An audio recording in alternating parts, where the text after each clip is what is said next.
Idolatria espiritual. Sermão pregado por John Wesley, com texto base em 1 João, capítulo 5, versículo 21. Filhinhos, guardai-vos dos ídolos. Amém. Existem duas palavras que ocorrem diversas vezes nesta epístola: paidia e tequinia, as quais nossos tradutores conferiram a mesma expressão, filhinhos, mas o significado delas é muito diferente. A primeira é muito propriamente atribuída, filhinhos, porque significa bebês em Cristo, aqueles que têm estado ultimamente no seu amor e são ainda fracos e instáveis nele. A última deveria com mais propriedade ser atribuída a filhos amados, uma vez que ela não denota algo mais do que a afeição do orador por aquele a quem ele tem procriado no Senhor. Um historiador antigo relata que quando o apóstolo esteve tão enfraquecido pela idade, não sendo capaz de pregar, ele foi frequentemente trazido para a congregação, em sua cadeira, e afirmava justamente: amados filhos, amem uns aos outros. Ele não teria dado um conselho mais importante. E igualmente importante é este que se coloca diante de nós, igualmente necessário para toda parte da Igreja de Cristo. Amados filhos, mantenham-se distantes de ídolos. De fato, existe uma ligação íntima entre eles. Um não pode subsistir sem o outro, já que não existe um alicerce firme para o amor de nossos irmãos, exceto o amor de Deus. Também não existe possibilidade de se amar a Deus, exceto se nos mantivermos longe de ídolos.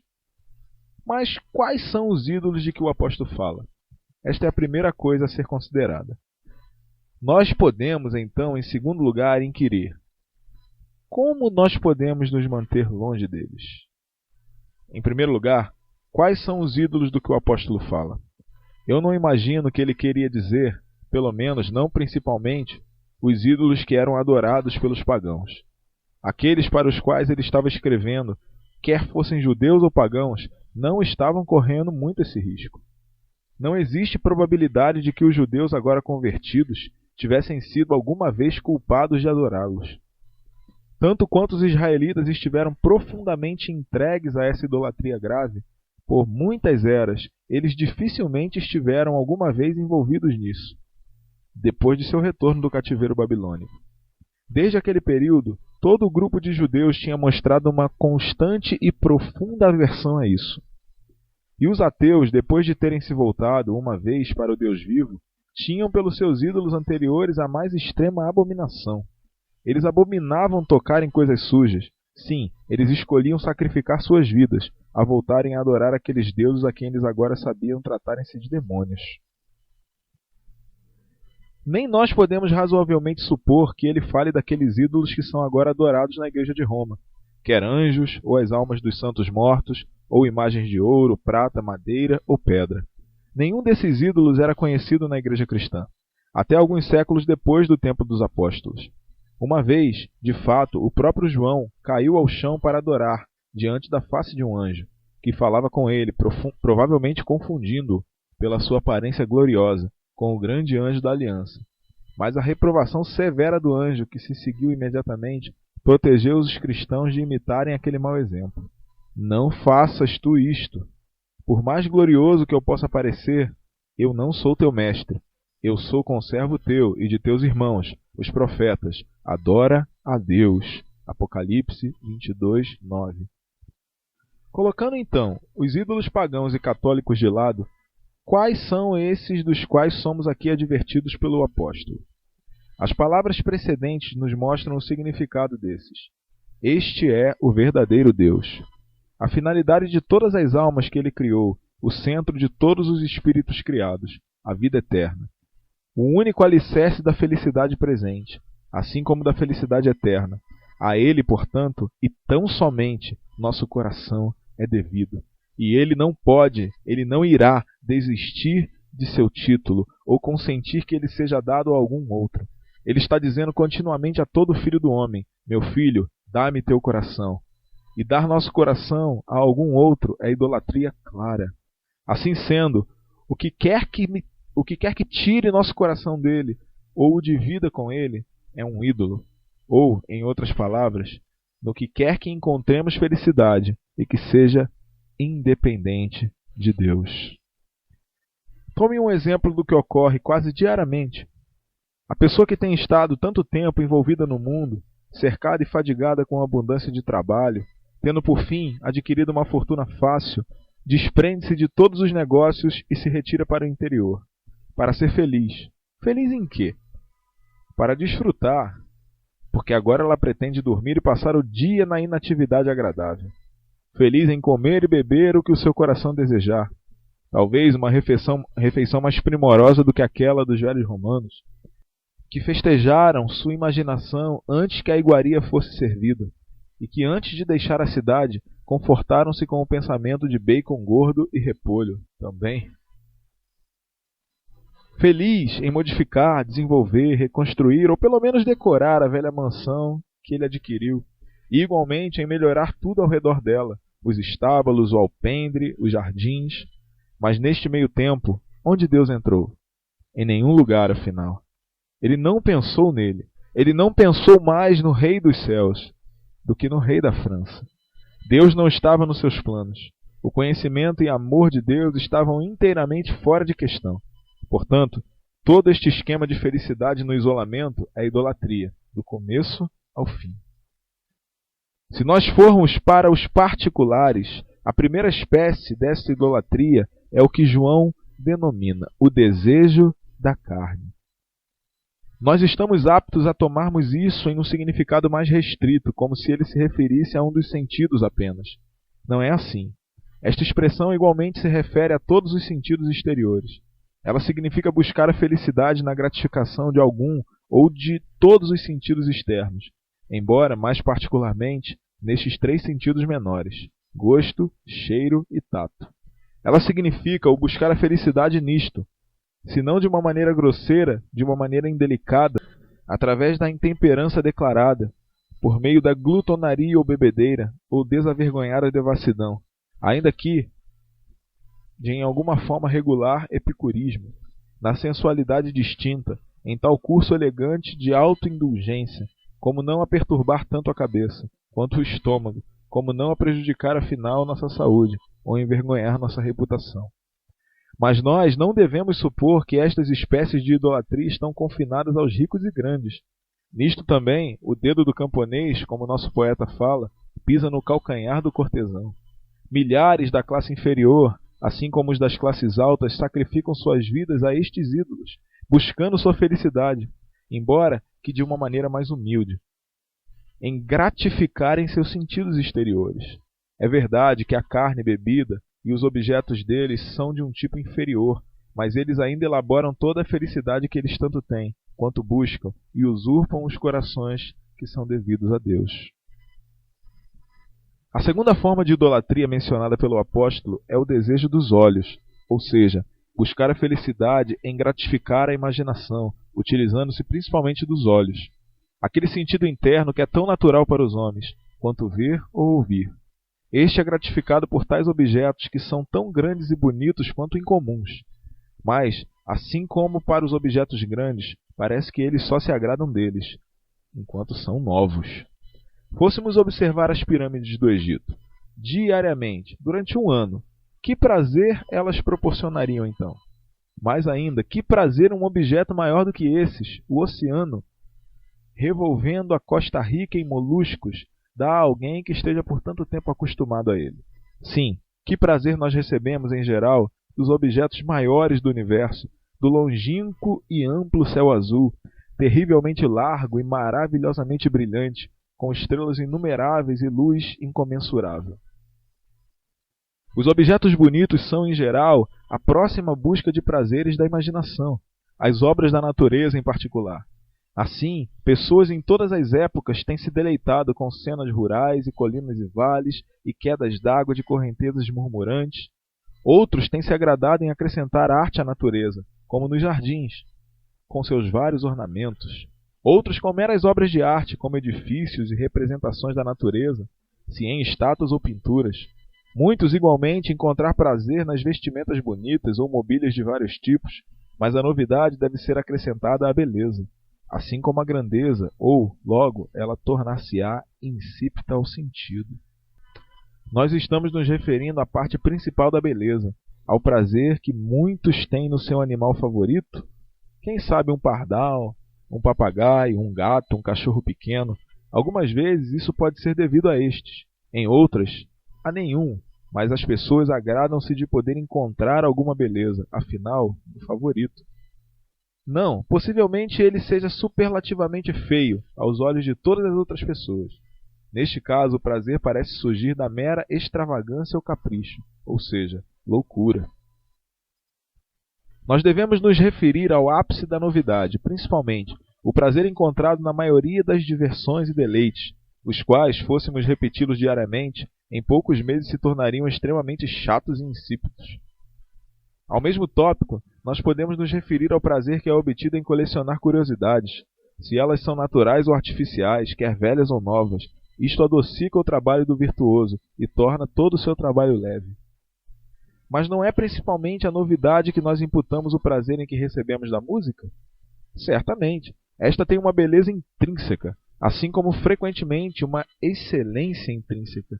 Trata-se de uma beleza e grandeza de um tipo peculiar, não expressa facilmente, relacionada proximamente ao sublime e ao belo na poesia, que fornece um prazer raro. E ainda assim, admite-se que a novidade salienta o prazer, que se ergue de alguma dessas fontes. Do estudo da língua, do criticismo e da história, nós recebemos um prazer de uma natureza mista. Em todos esses, existe sempre alguma coisa nova, frequentemente alguma coisa bela ou sublime, e a história não apenas gratifica a imaginação em todos esses aspectos, mas igualmente nos satisfaz, por tocar em nossas paixões, nosso amor, desejo, alegria, devoção. A última dessas nos oferece um prazer enorme, embora estranhamente misturado com uma espécie de dor, de modo que alguém não deve se admirar da exclamação de um poeta refinado. O que é toda alegria e jovialidade, a não ser uma turbulência impura, quando a beleza é comparada à melancolia divina? O amor, a novidade, é incomensuravelmente gratificado pela filosofia experimental, e na verdade por todo o ramo da filosofia natural, que abre um campo imenso para as descobertas ainda novas. Mas não existe igualmente um prazer nisto, assim como nos estudos matemáticos e metafísicos, que não resultam da imaginação, mas do exercício do entendimento?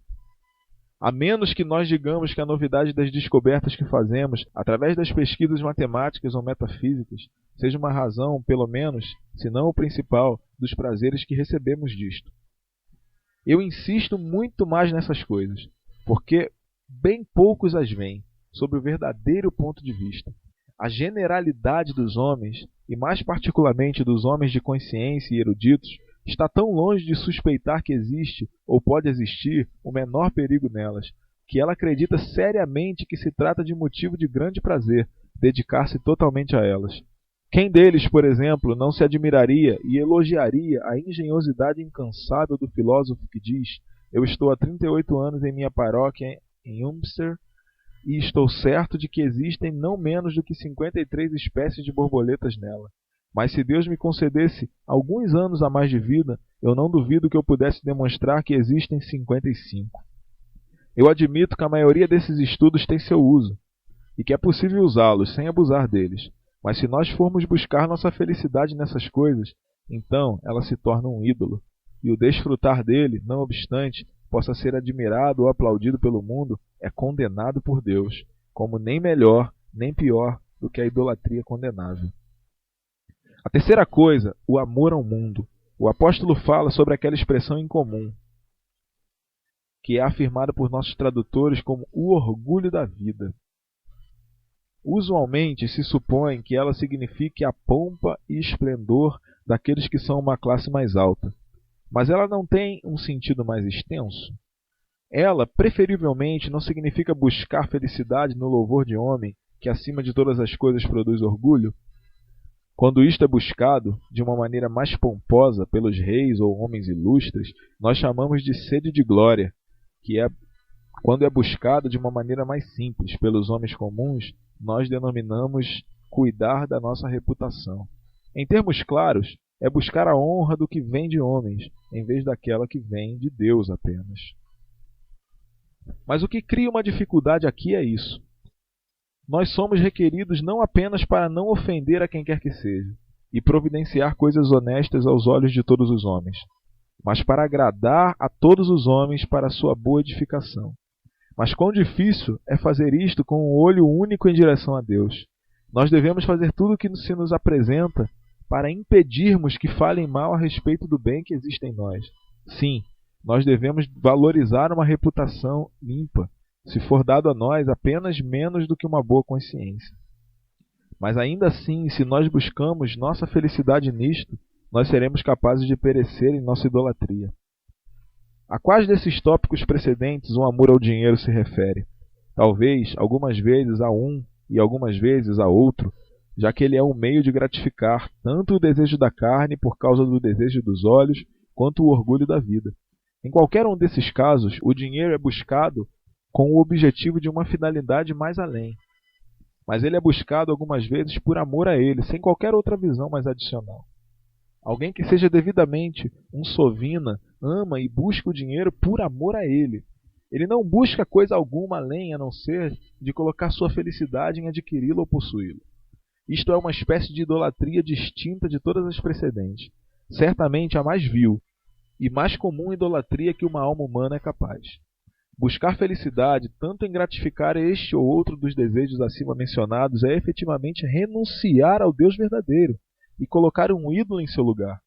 Em uma palavra, existem tantos objetivos no mundo em que os homens buscam felicidade em vez de buscarem-na em Deus, tantos ídolos em que eles colocam seus corações, tantas espécies de idolatria que eles praticam. Eu gostaria de levar ao conhecimento apenas de mais uma, embora ela em alguma medida possa ser incluída em diversas das precedentes. Sim, em muitos aspectos, sendo distinta de todas elas, ou seja, idolatrar a criatura humana. Sem dúvida, é da vontade de Deus que nós todos possamos amar uns aos outros.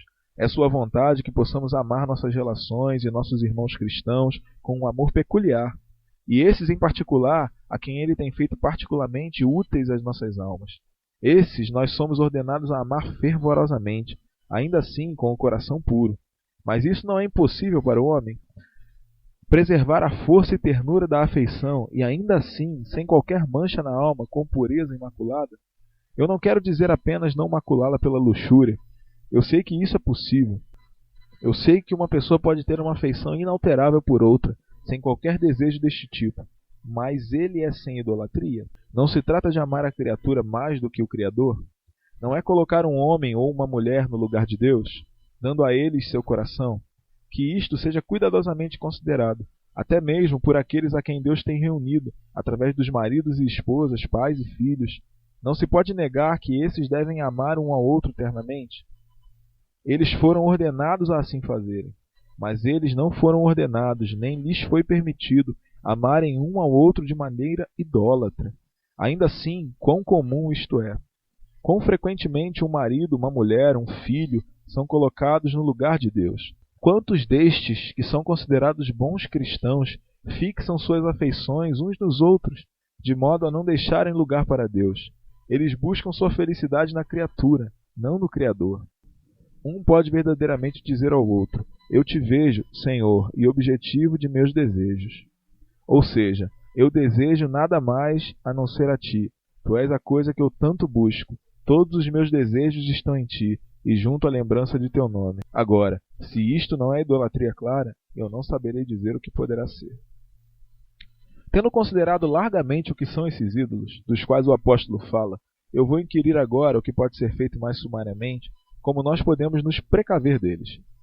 Com este objetivo, eu aconselharia você, em primeiro lugar, a estar profundamente convencido de que nenhum deles traz felicidade, que nenhuma coisa, nenhuma pessoa debaixo do sol, não, nenhum amontoado de todos juntos pode dar alguma felicidade sólida, satisfatória a algum filho do homem. O próprio mundo leviano, imprudente, reconhece isto, sem refletir a respeito enquanto ele considera, ou mais do que isto, enquanto ele mantém veementemente que nenhum homem sobre a terra está satisfeito. A mesma observação foi feita há 2000 anos. Permita seja dada ao homem fortuna ou escolha de posição. Ainda assim, ninguém sobre a terra viverá satisfeito. E se nenhum homem sobre a terra está contente, é certo que nenhum homem é feliz, porque qualquer que seja a posição em que ele se encontre, o descontentamento é incompatível com a felicidade. De fato, Não apenas a parte inconsequente do mundo, mas a parte pensante concorda que nenhum homem está satisfeito. A melancolia prova o que vemos, de todos os lados, no alto e no baixo, no rico e no pobre. E geralmente, quanto mais entendimento eles têm, mais descontentes eles estão, porque eles sabem, com uma maior distinção, pelo que se queixam e pelo que sentem dor. É verdade que cada um tem, para usar de um jargão atual e um excelente, seu cavalinho de pau, brinquedo de criança, alguma coisa que agrada ao garoto grande, por algumas poucas horas ou dias, e nisto ele espera ser feliz. Mas embora a esperança floresça eterna no peito do homem, o homem nunca é feliz, mas estará sempre pronto a ser, ainda que ele esteja caminhando na sombra inútil, que logo irá desaparecer. Assim sendo, aquela experiência universal nossa e de todos os novos amigos e familiares claramente prova que, como Deus fez nossos corações para si mesmo, então eles não terão descanso até que repousem nele. Até que nós nos familiarizemos com ele, nós não estaremos em paz. Como um escarnecedor da sabedoria de Deus busca sabedoria e não a encontra, assim um escarnecedor da felicidade de Deus busca felicidade, mas não encontra. Já que você está totalmente convencido disto, eu o aconselho, em segundo lugar, a parar e considerar sobre si mesmo. Você pretende ser um tolo e um louco todos os seus dias? Já não está em tempo de cair em si? Finalmente, acorde do sono e chacoalhe o pó, liberte-se desta idolatria miserável e escolha a melhor parte. Decida-se firmemente a buscar a felicidade onde ela pode ser encontrada, onde ela não poderá ser buscada em vão. Decida-se a buscá-la no Deus verdadeiro, a fonte de toda bem-aventurança, e não se demore. Coloque em execução imediatamente o que você resolveu, vendo que todas as coisas estão prontas. Familiarize-se com ele e esteja em paz. Mas não resolva ou tente executar sua resolução confiando em suas próprias forças. Se você o fizer, você irá se frustrar extremamente. Você não será capaz de satisfazer-se com o mundo pecaminoso, muito menos com seu próprio coração pecaminoso, e menos do que tudo com os poderes da escuridão. Clame, portanto, ao forte por força. Debaixo de um profundo senso de sua própria fraqueza e desamparo, confie no Senhor Jeová, em quem está a força eterna.